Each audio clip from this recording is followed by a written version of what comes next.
Now that we've talked through the rise of fascism in Italy and kind of how Mussolini builds this idea of an authoritarian, like a dictatorial state, we're going to look at how that idea makes itself a home in Germany. Under the Weimar Republic, which is the newly formed republic at the end of World War I, the first official act of the Weimar Republic is signing the Treaty of Versailles. And let's just take a moment to remember kind of where Germany was at. Things are not looking great. The Treaty of Versailles costs a lot of money for Germany. It also takes away a lot of land, including areas in Germany that are specifically used for production, like production of things like coal, which is really essential to the German economy. And we'll come back into that. But remember, Treaty of Versailles doesn't put Germany in a great space. Much like the rest of the world, the 20s aren't super great for Germany.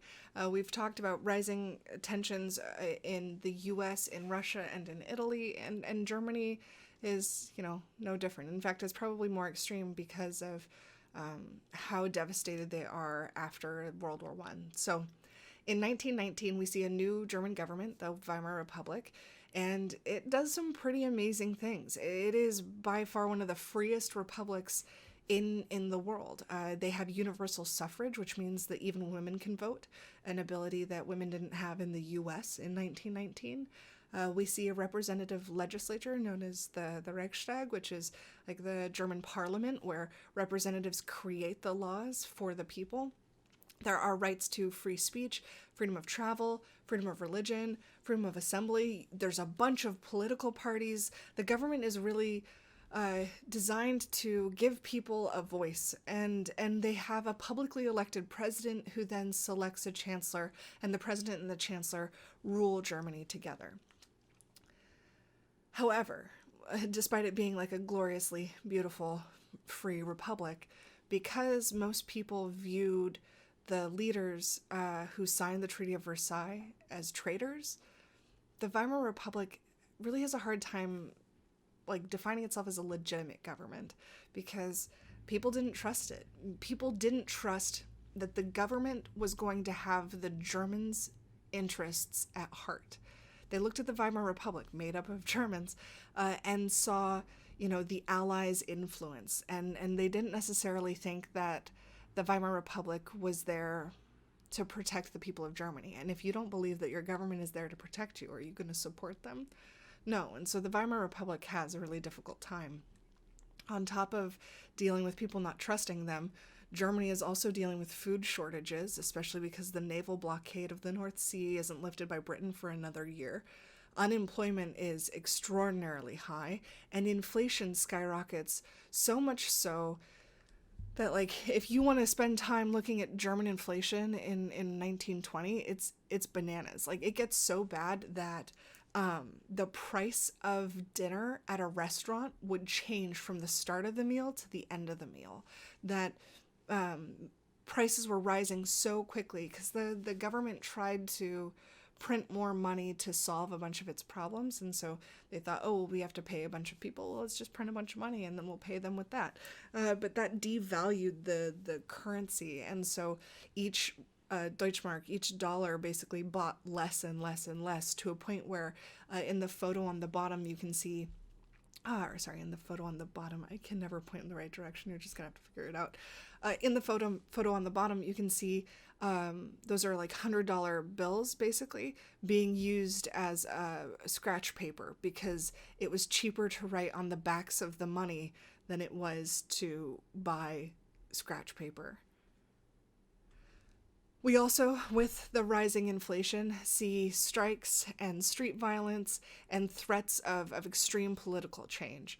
In March of 1920, we have the Kapp Push, which is led by Wolfgang Kapp, who actually takes over the government for a bit, forces the Weimar Republic out of office, and ends up failing when the communists join powers with the socialists, and they organize a strike in Berlin that stops all of German production so much that Kapp has to step down. And we see the beginning tensions between right-wing, what will become fascists, with the communists and the socialists. They are almost immediately opposed to each other, not just in ideas, but also in actions. We see the rise of a fascist party in Germany, having had success in southern Italy. Now we see the fascist party rise in Germany, and it, much like the fascist party in Italy, argues for nationalism, this time German, saying that Germans are the finest race of people in the world, and that the more Germans there are in the world, the better the world is. They strongly oppose communism.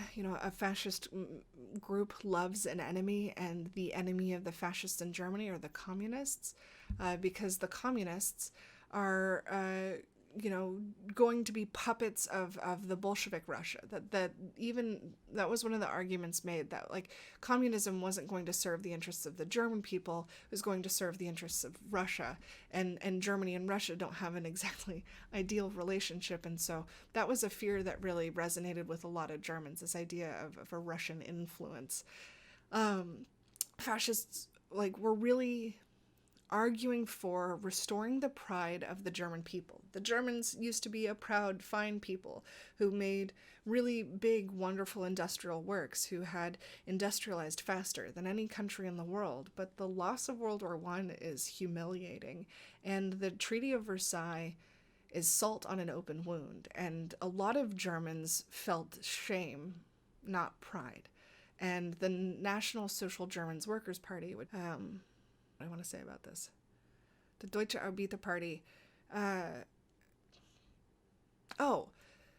They were really focused on getting people to be proud in being German again. That it was a good thing to be proud in being German, and that all we needed was something to be proud of.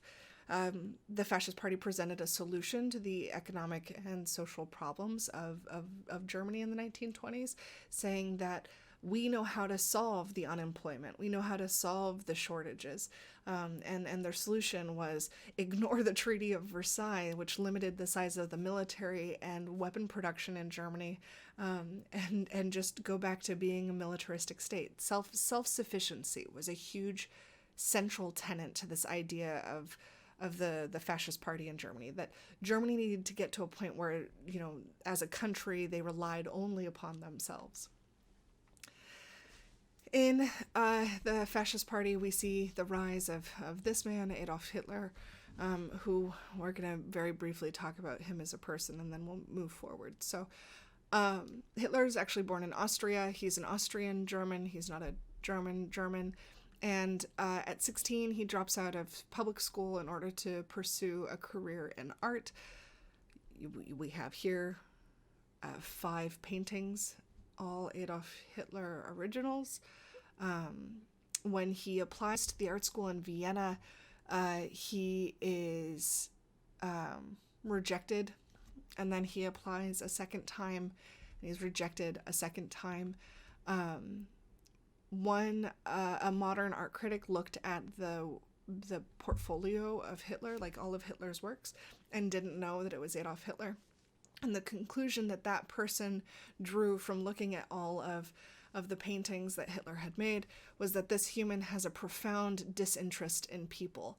And one of the committee members at the Academy in Vienna that didn't accept Hitler into art school said that Hitler's people work was just it was he didn't have enough practice or skill with the representation of people. In fact, they actually encouraged him to go be an architect. And if you look at these paintings here, you can see there's an eye for detail. And this is a watercolor painting, both of the buildings, and the level of detail in which he's able to recreate kind of the angles and the buttresses and the arches. It's really impressive. But he doesn't want to be an architect. He wants to be an artist. He wants to be one of the great artists. And so he lives in Vienna as a postcard maker, where he sat in tourist areas and painted postcards of landscapes and things nearby. while living in Vienna, becomes influenced by two key political movements that will shape kind of his views of the world. One in early 1900s Austria is this idea of a German nationalism. There's a movement for the Austrians, like Germans, to unify with Germany, that because the Austro-Hungarian Empire and the German Empire were separate, they're somehow not as strong. And so we're going to see Hitler really take to heart this idea of a unified German peoples. We're also going to see him get exposed to anti-Semitism, which was prevalent at the time because it was an easy scapegoat, and there were a lot of problems that people were disinterested in learning the sources of, and so they just blamed it on a group of people that they could, and we see a lot of anti-Semitism in not just Germany, but Italy, Russia, the US, Britain, France. There's a lot of it all over the globe in the late 1800s. In 1913, he moves to Munich, and when the war starts, he volunteers for the German army. And then he fights in World War I. He becomes a corporal on the Western Front. Here we have a picture of him with a bunch of soldier buddies. Can you find the Hitler? He's the one with the X over his head, not one of the three guys with the Charlie Chaplin mustaches. That mustache was just a popular mustache at the time, although now, because it is so keenly associated with Adolf Hitler, it probably won't come back into fashion anytime soon. A month before the war is over, he gets hit in a gas attack and loses his eyesight for a couple months. And he's actually in the hospital recovering from his injuries when the armistice is declared. And he'll later in his book Mein Kampf discuss how frustrated he was that Germany would just give up, and how powerless he felt being stuck in the hospital at that point in time where Germany just gave up. So after World War I, he stays with the army. Hitler continues to work for the German military, and they give him the job of investigating the Deutsche Arbeiterparty, which is the German Workers' Party. There was some radical calls for violence coming out of the Deutsche Arbeiterparty, and the German military wanted to make sure that they kind of had an inside man who knew what was going on. When Hitler starts attending the public meetings, he instead joins the party and quits the military and quickly becomes one of the party leaders. And then he ends up changing the name of the party to the I can do this. Nationalsozialistische Deutsche Arbeiterparty. Nationalsozialistische. Socialistische? Yeah, you don't need to hear this. I'm going to edit it out or leave it in. Well, we'll find out. Okay. So he joins the party, and he changes the name because he wanted the party to really represent the workers of Germany, the people of Germany, the society of Germany. And so National Socialist, although the party ends up being not very socialist in its ideology at all, is still an important word that means things to the people, and a persuasive word in getting people to join. Much like, you know how like the Democratic Republic of the Congo was neither democratic or a republic, but calling it that makes it sound nicer. We have the National Socialist Workers' Party. Neither national nor socialist. In fact, it was pretty regional and got a lot of press for being super weird and very out there, and a lot of crazy things coming out of the Nazi Party. But eventually we'll see the message change, and eventually we'll see people start to join. The party grows from 15,000 in 1919 all the way to 55,000 in 1921. Notice that is considerably smaller than the fascist party in Italy initially. The Nazi Party really starts to persuade a lot of the farmers and rural people in Germany, and not so much the disgruntled workers. In fact, the disgruntled workers of Germany joined the actual Socialist Party, not the Nazi Party. And at the party meetings, they give messages of restoring Germany's greatness, which appealed to the unemployed veterans, the poor farmers, and the members of the lower middle class who, because of rising inflation and difficulties with work, were quickly becoming members of the poor class, and they didn't like that class shift. And so they look to this Nazi party that says that it has a solution. Here we have a photo of Hitler giving a speech to an empty room during a photo shoot. And if he can bring that much passion to a room of a few people, imagine what he could do in front of a crowd. In fact, he gets criticized for having these jolting, kind of crazy hand gestures and motions. But because, much like Mussolini, he speaks with so much passion and anger, he's able to reach that passion and anger in the hearts of other Germans and convince them to his cause. In his book Mein Kampf, which we'll talk about a little bit later, he said there was a moment in speaking at a Nazi party meeting where he realized that I had always believed that I had this ability, but now I know I can speak. And he was very much so aware of his ability to persuade people with his passion. Once in charge of or a high-ranking member of the Nazi party, he builds, much like Mussolini's black shirts, he builds a group called the Sturmabteilung, which are the Sturmabteilung? Yeah, the stormtroopers, also called brown shirts, because they wore brown shirts. And they're, much like the black shirts, another paramilitary.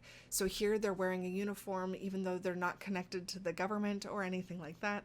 They are a military specifically for a political party. It would be like if the Democrats had their own military, and the Republicans had their own military.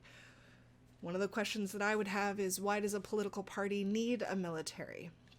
And the answer is for violence, because that's what a military is for.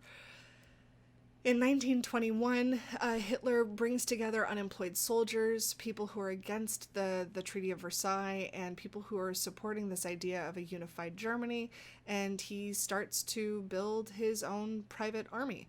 And in this private army, they would have these huge rallies where people would camp out for days and hang out with other like-minded Nazis. And they would go out into rural Germany and throw these like huge rallies. When they weren't at the huge rallies, the stormtroopers. Oh, also I didn't address it.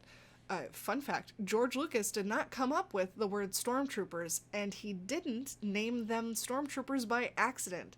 He was trying to draw a connection between the private military of the Nazis to the military of the Empire. Not very subtle. But the actual stormtroopers, the brown shirts, they also known as the SA, their jobs were to throw out people who heckled at Nazi rallies. Anyone who voiced criticism would get physically thrown out of the meeting space. They also attacked any sort of political opponents in an effort to create fear for joining anything that was in opposition to the fascist party. Communists and socialists were the main enemies. They would attack communist meetings and created a lot of street violence, as well as once Hitler becomes in charge of the party, they start posting signs that say like "No Jews allowed," and they'll beat people up in the streets for being suspected Jews, which is great. It's not. I don't know how you would suspect someone of being a Jewish person. It seems real bad, real fast. But anyone who's perceived as an enemy of the fascist party would get attacked, except for the government. They were really respectful of the police and the military. Why do you think the SA, so ready to do violence, wouldn't go against the Weimar Republic? They had no love for this government. Why do you think they wouldn't attack them? And like, because they didn't attack the police didn't get in their way a lot. And the SA very quickly is able to present this image of a disciplined German soldier, of a patriot, of someone who is able to commit great acts of violence, but is very controlled, kind of like a very threatening dog on a tight leash. You know that it can do great harm, but at the moment it seems like it is listening to the the commands of its leader. In 1923, Hitler uses the SA and members of the Nazi Party to try to violently overthrow the Weimar Republic. They marched 2,000 people, that's every student at Northwood, to the town center in Munich, and are met with armed police who say, please stop, or we're gonna shoot you. And then they don't stop, and 16 people get killed, and Hitler gets nicked, and he bleeds on a flag that becomes like a sacred symbol. But the beer hall push, which started in a beer hall, so 2,000 dudes hanging out in a bar and then marching on the city center, ends in 16 people dying and Hitler being arrested for treason, because again, he was trying to overthrow the government. So they arrest him for trying to overthrow the government. And they put him on trial. And for 24 days, newspapers and radios hold press over the trial, and Hitler is able to reach a much wider audience with his platform of German nationalism. And he's actually able to gain followers. And so while he's found guilty and sentenced to 5 years in prison, he only ends up serving 9 of them, or 9 months of the 5 years before he's released, because so many people wrote into the government saying that he needed to be released, that he was unfairly imprisoned. While in prison, he writes a book called Mein Kampf, which again, I think we should always translate into English, because Mein Kampf sounds kind of scary, but My Struggles just sounds like the idiocy that the book actually is. My Struggles by Adolf Hitler is his ideas on fascism and the future of Germany and German nationalism and his irrational hatred of Jews. And he talks about how much capitalism has destroyed the world, how much democracy has destroyed the world, how communism is the great new threat, and all of it is secretly being run by this cabal of Jewish people who are actually in charge of the world, which is why I don't, it's so crazy. I've tried to read it so many times, and I can't follow the logic. But the book becomes popular because it resonates with an angry part of the German people who feel frustrated and humiliated and disrespected by the Treaty of Versailles. The reason that we bring up the beer hall push is that it teaches Hitler an important lesson, and that's the lesson of a violent overthrow of the government might not be the easiest route. And so he actually decides to go the legitimate route of taking over the government, and he runs for president. By 1932, however, so we're going to go from 1923 to 1932. In that time, Hitler's working with the Nazi Party, building up the followers, throwing the big summer rallies and campouts, and doing everything that he can to grow his Nazi movement, because he's going to eventually run for president. But by 1932, 6 million Germans are unemployed. The economic and psychological problems caused by the Great Depression have really intensified within Germany. Remember the Dawes Plan? Charles Dawes came up with that genius plan to loan Germany money so Germany could pay Britain and France money so that Britain and France could pay the US money. You remember that plan? Well, the money runs out from the American banks. They can't give Germany any more money because the US hits the Great Depression, which means that Germany can't give Britain or France any money, which means Britain and France can't give the US any money. And that means that Germany not only can't pay their reparations payment, but they also can't pay back the loans that they borrowed from America, and the German economy is just tanked. And people start turning towards extreme policies and anyone who says they have a solution. Heiland is a word in German that means savior. And at this point in time, there's a lot of people who are preaching that they have the idea to be the next savior of Germany. The Communist and Nazi Party see increased membership as both offer radical political change. And the Nazis become more and more concerned about the popularity of the communists and more vocal about how communism is not going to be good for Germany. And so they start publishing newspaper articles and posters and things that warn Germans of the dangers of communism, really creating an enemy out of communists. President Hindenburg and the Reichstag, who make up the Weimar Republic, they've been in power for over a decade and unable to save Germany from any of her economic, political, or social problems. And so people have really lost faith in the Weimar Republic's ability to bring stability and change, which makes those extremist policies even more popular. The Nazi ideals had become more popular, especially with people living in rural Germany, or people really worried of traditional values of Germany being lost in the face of industrialization. There's a lot of change going on in the 1920s and 30s. There's a lot of new technology. There's a lot of mass media. For the first time we have, big products being sold at a huge level, and a lot of people are afraid that the old way of doing things is going to get lost. And so Hitler and the Nazis end up using that fear in order to build support for their movement. And they use that fear of change to blame it on the Jewish people, saying that they are the symbol of the cities and the capitalists and the foreign influence, saying that you cannot be both Jewish and German, which is really shocking to most Jewish Germans who viewed themselves as German first and Jewish second, and didn't necessarily think of themselves as foreigners, and definitely weren't under some sort of foreign influence. But the Nazi Party uses this messaging, creating an enemy that people can rally around, right? Like, the reason that things are so bad isn't because of this vast network of complicated issues that are hard to solve. The reason that everything's bad, says the Nazis, is because of the Jews. If we just get rid of them, everything's going to get better. It's not rational, but it's easy to understand at a time where things were hard. And that message of hate becomes a rallying cry for a lot of Germans. Because the Jewish Germans had, or any Jew in Europe, had been a long-standing scapegoat of problems in Europe. This wasn't something out of the blue, right? Like, this was a message that kind of tied into a lot of other narratives that people were being exposed to at the time. So here we have some examples of Nazi propaganda that kind of illustrate the messaging of the fascist movement. So we have National Socialist German Workers' Party poster that says "Join." We see a swastika as well as a snake being stabbed by a dagger.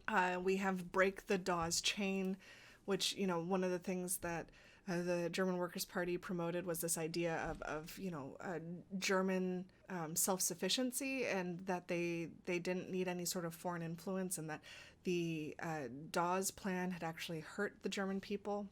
Here we have, so behind enemy lines, we have the Jew, and here you see behind British, American, and Soviet flags, we have a stereotypical depiction of a Jewish person who is also wearing a banker's hat, tying the Jewish people in with those who have money. And it's an interesting melding of all of the bad guys into one very fictitious bad guy, but a clear enemy for the fascist party. And then here we have free Germany, with an eagle breaking free of its chains, flying towards a Nazi sun. Once, 1932, Hitler runs for president. He goes through a bunch of speeches, says, "Let me make Germany great again. Let me return Germany to her former glory. Let me make Germany something to be proud of." And he loses. He loses to Hindenburg, who was already president, and he loses pretty aggressively by more than 6 million votes. And in 1933, President Hindenburg, things have started to change. So when Hitler loses, he uses the Nazi Party, he promotes the Nazi Party, and the Nazi Party actually gets elected into a majority within Parliament, within the Reichstag. And so once they hold the majority party in the Reichstag, they pressure President Hindenburg into naming Hitler the Chancellor of Germany. Does this sound kind of similar to Italy, where out of fear of revolution, we see these people appointed to positions of power. And so once Hitler is appointed the Chancellor of Germany and the Nazi Party holds 37% of parliament, we see Hitler starting to enact a lot of his change. In 1933, we have the Reichstag fire, which is the building that Parliament meets in. It catches fire and burns. At night, nobody's like in it. But the communists are immediately blamed for being behind the burning of this very prominent symbol of the German government. And in response to the burning, President Hindenburg uses a part of the German Constitution called Article 48 to really limit the freedoms of the people. So in case of public safety is seriously threatened or disturbed, the Reich president may take measures necessary to reestablish law and order. He may suspend the civil rights partially or entirely. And by enacting this order, we see the rights of Germans everywhere become almost immediately limited. Hindenburg claimed that he's doing this for the protection of the people and the state, and that the restrictions of personal freedoms like the right of free press and expression of opinion, and the right of assembly and association, violations of privacy of postal, telegraphic, and telephonic communications, and house searches, basically saying that we have, like, the German government has a right to listen in to everything you say, and if you say anything dangerous or against us, we have the right to arrest you. Which is a big change for the Weimar Republic from, universal suffrage and the right to freedom of assembly. They get rid of political parties and really start to limit the freedoms of the people, all in the name of safety, right? Like, someone had attacked the Reichstag and someone had attacked Germany, and this was a necessary step in protecting German people. Or at least that's how they presented it. Here we have for the safety of, it literally says, for the protection of the people and the state is what this is. The adoption of the act in 1933 gives Hitler specifically the power to enact laws without the consent of Parliament or the president. Hitler can make whatever law he sees necessary in order to protect the people. And so from here on out, we see Hitler in power, in control of Germany. In June of 1934, on the Night of Long Knives, Hitler has the leader of the SA, his own private army, and many of the SA commanders killed. And he does this because he's worried that they have too much influence in the Nazi party, and he wants to make sure that he alone holds that power and influence. And so he gets rid of his competition. He doesn't personally go and kill them, but he orders the death of these Nazi leaders in order to make sure that he alone is really in charge.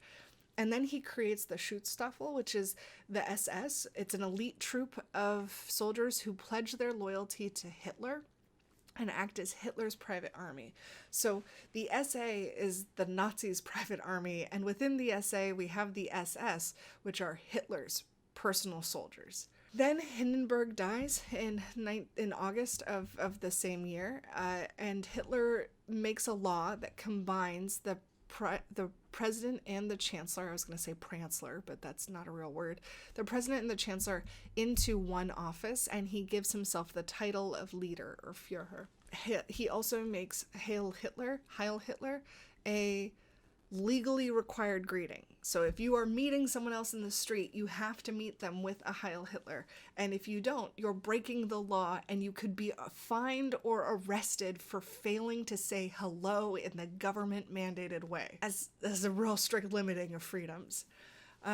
He then focuses on a policy of creating a self-sufficient Germany. He doesn't want a Germany that has to rely on external trade or anyone else's support in order to be able to take care of itself. He gets rid of labor unions, much like we saw with Mussolini, and he replaces them with Nazi corporations or Nazi organizations that do all the same things the unions were doing. And under this direction, and under this dictatorship, and under this one fascist leader, we see unemployment fall.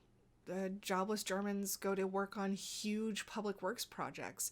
And again, in the mid-1930s, when the US, Britain, France, everyone is dealing with mass unemployment, we see this fascist state able to give everybody a job. The reason they had jobs was because Hitler immediately ignores one of the parts of the Treaty of Versailles that says that Germany won't produce weapons, and he returns to a state of militarism where Germany is building up in preparation for a war. Because Hitler believed, as many fascists do, that the primary motive for progress was war, and Hitler's plan was to create some Lebensraum, some living room for the German people, that the borders they were given by the Treaty of Versailles were too small for the greatness of the German people, and so once they were ready for war, they would expand the borders of Germany. The SS and the Gestapo, which is Hitler's secret police, arrest communists and socialists and any other groups who are perceived as enemies of the fascist party. They use torture, terror, and other brutal methods to gain information about other enemies of the states and turn people against their community in order to arrest as many as possible. Here we have one of the rallies in Nuremberg. We have right there with all the helmets. Can you see how many people are lined up? That's from a video called Triumph of the Will, which is a Nazi propaganda video that's still illegal in Germany today. And next to that, we have another photo from a rally with Hitler walking up the stairs. We have Hitler walking in a crowd as people are trying to touch him. And then we have a piece of propaganda that says, yes, we are loyal to our Führer. So all of these photos were reprinted and used throughout Nazi Germany because they present a focus and emphasis on the strength of the fascist party and the adoration of Hitler, right? They're a strong militaristic state, and they have a strong leader who will lead the people in the right direction. So within days of taking control and becoming the Führer of Germany, he begins his campaign against the Jewish Germans. But police end up allowing brown shirts to attack Jewish communities without interference because they're now basically sanctioned by the Nazi government. SA and SS members put up signs warning against shopping at Jewish-owned businesses, basically saying, like, beware, a Jewish person owns this store, and if you shop here, you'll be supporting their cause. You can see that here in this photo where we have the sign, the Star of David, and the warning of Jewish painted on the window. By April of 1933, the Nazis attempt to remove Jewish Germans from the economy. They pass over 400 laws that are all designed to remove Jewish Germans, period. All Jewish Germans are forced to resign from government. It's now illegal for them to hold a position in government. Jewish Germans were banned from being farmers, and their land, forcibly taken, was then given to non-Jewish farmers who benefited from this new policy. And then they put quotas or limits on the number of Jewish teachers that are allowed, like in the country, the number of Jewish doctors or lawyers. And in 1935, that's the 400 laws, the Nuremberg laws are passed, which allows the legal persecution of non-desirable Germans. And non-desirable Germans is a long laundry list of people that Hitler didn't think were worth very much. And it included, obviously, the Jewish Germans, as well as the disabled, the mentally ill. He includes things like being blind, and having anxiety, and anyone who is of Romani descent, and if you were anything other than heterosexual, like you were just on this list of undesirable Germans. And the laws would go from chemically or surgically removing your ability to have children so you wouldn't infect the German people with your I don't know how to say it because it's just such crap, right? Like, he thought that people with weaknesses, what he perceived as weaknesses, shouldn't be allowed to breed because they would weaken the greatness of the German race. And he wanted to build a strong and great German people, and he was going to do that by making sure that only the right Germans had kids. He stripped all Jewish Germans of citizenship, meaning that they no longer were able to use passports and they had no right to vote, which really restricted their ability to travel and any sort of ability they had to have any voice in their government. Although at this point, Parliament is basically just doing whatever Hitler says, and there's very little representation within the Nazi government. 3 years later, we see the persecution go from moving people into ghettos and forcing Jewish Germans to wear Stars of David to identify themselves as Jewish, to just straight up violence with Kristallnacht, which is the night of broken glass. There's over 267 synagogues or places of worship that are burnt. He vandalized and destroyed homes, schools, and businesses, and then they put about 30,000 people on trains and sent them to concentration camps. I don't have a great place to leave this. This is a super crappy part of human history, and it's important that we understand it, because to think that it can't happen here or ever again is to ignore all of the ways in which we are still human, right? Like the anger that these people felt, the humiliation that they felt, the frustration that they felt was easily manipulated by someone who said that they had the answer, and so effectively used people's feelings that he was able to create great acts of violence and convince others to create those, to go along with that violence as well. The last thing that we're going to do, and we'll continue this next week, is looking at what is the common threads in the totalitarian state. So there's 3 kind of key things that a totalitarian dictator is going to do, and you should at this point be able to find examples for Russia, Italy, and Germany for each of these 3 things. The first is creating an enemy, an us versus them, an us versus the world. Russia, Italy, and Germany all create a clear idea of who is standing in the way of progress and greatness. Also, the leaders of these movements often become fortune tellers of doom and darkness, saying like, this is the end, everything is falling apart, everything is cracking, the world is unstable, and I alone can lead us into the light. A totalitarian state is going to use violence. It's going to use violence as a method of change. It's going to use violence to get rid of its political enemies. And it's going to use violence as a secret police to instill enough fear in order to get compliance from its citizenry. We're also going to see a cult of personality, which hopefully you've already got some frame of reference for what it is, but building that sense of loyalty and adoration to the leader, not to the government. It's not patriotism. It's fanaticism for the leader. In the way you build a cult of personality, you control the message that media gets to say. So hopefully you can come up with an example in the way that Russia, Italy, and Germany all controlled media.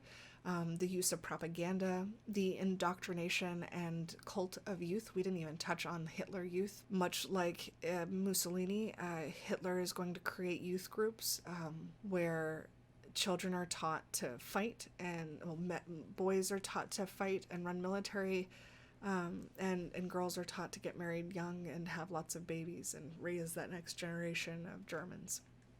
We also see public adoration, that you have to have the people follow you and love you, and you want large crowds showing that feeling, so it feels legitimate. Because if you can have pictures of you in front of a large crowd and they're all clapping or cheering for you, you can convince the world that you have the support of the people. And this idea of loyalty to the leader, not to the government, because I argue, and I'm not alone in this, that you can be a loyal American patriot and very critical of any American government, right? You can say things against our government or criticize the way that our government is doing things without like sacrificing any sort of your love for your country, right? Like, because we care about the country, we are critical of the actions of its leadership. But in a fascist or totalitarian or really totalitarian state, we don't see that same ability to criticize. You just trust and obey and fight. And the leader alone is in a cult of personality. If it's not like you could sub out the leader for somebody else, it really is this one person can solve the country's problems. So I hope that at this point you feel like you have a pretty good handle on how fascists came to power and what fascism looks like. And then next week, we're going to look at comparing Stalinist communism and Leninist communism with Mussolini and Hitler's fascism, and see what do they have in common in the creation of a totalitarian state. How did they use the tensions of the 1920s to gain power?